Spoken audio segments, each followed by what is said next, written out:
Hello, my name is Jameson, and I'm an in-house shop technician for Impact Networking. Today, I'm going to be walking through a common issue that you might have with your fax line. First thing you're going to do is make sure that the fax is working on the machine.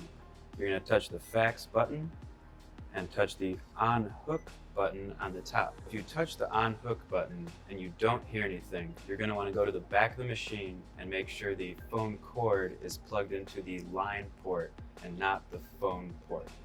Once you do that, if you touch the on hook button again, you'll hear a modem noise. And if you're having issues with receiving a fax from a sender, what you can do is simply pull out your phone and dial the fax number for your machine.